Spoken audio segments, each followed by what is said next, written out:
नमस्कार। मिथिला क्षेत्र की प्रचलित चित्रकला मिथिला चित्रकला पारंपरिक रूप से दीवारों पर बनाई जाती है।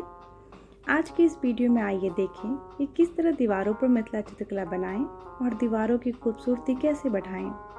दीवारों पर रंगने के लिए मैंने एक्रेलिक कलर्स और पेंट ब्रश 4 व 5 नंबर लिया है।